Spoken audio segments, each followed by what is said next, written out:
Sir अंजाम देते हैं, उन सब को काबीना के मेंबरान ने खराज तहसीन पेश किया।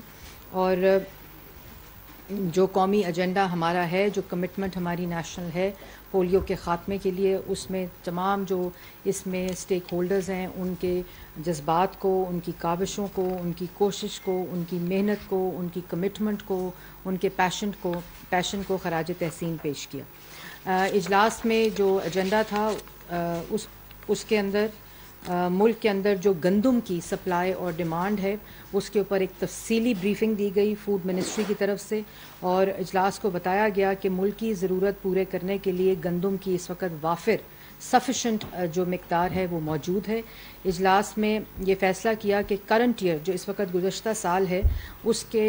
जो गुज़श्ता साल है और जो करंट ईयर है और जो गुज़श्ता साल है उसका अगर कंपैरिजन किया जाए तो उसमें जो रिज़र्व्स हैं, जो ज़खायर हैं गंदम के, वो पिछले के मुकाबले में बहुत ज़्यादा हैं, वाफिर मकदार में मौजूद हैं। जो फिगर है वो है कि इजलास में ये भी बताया गया कि करंट ईयर में गंदम की मजमूई डिमांड जो है उसका अंदाज़ा तकरीबन 30.79 मिलियन मेट्रिक टन है,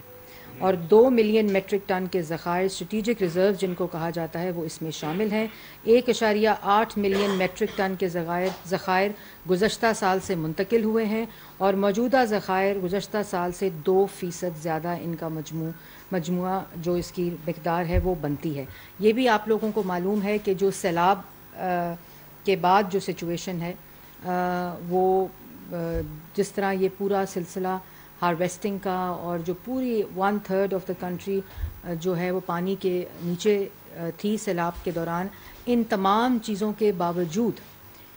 एफिशिएंट प्लानिंग की वजह से जो ज़खायर हैं वो ज़्यादा भी हैं, वाफिर भी हैं। डिमांड और सप्लाई का जो गैप था, बल्कि उसके साथ साथ वो इंतज़ामात भी किए गए हैं कि मुल्क में किसी तरह का भी कोई ग़ज़ाई बहरान ना पैदा हो, और जिसकी वजह से जो फूड मिनिस्ट्री है उसने दिन रात काम किया है। और आज काबीना ने जब ये सारी तफसील बताई गई तो जो फूड मिनिस्टर तारिक बशीर चीमा साहब हैं, मखदूम मुर्तज़ा महमूद साहब जो मुतलका वजारतें हैं, उन जो उनके सेक्रेटरीज़ हैं, जो उनके अहकाम हैं, जो पास्को के हकाम हैं, उन सब को वज़रा ने, काबीना के मेंबरान ने, सब ने उनकी जो काविशें हैं उनको सराहा। उनकी ये बड़ा मुश्किल चैलेंज था सैलाब के बाद, तो इस पे जो जितनी भी कंट्रीब्यूशन इसमें है, एफिशिएंट प्लानिंग है, फ्यूचर प्लानिंग है, उन तमाम को मेंबर्स ने एक्नॉलेज किया। इसके साथ साथ जो इम्पोर्टेंट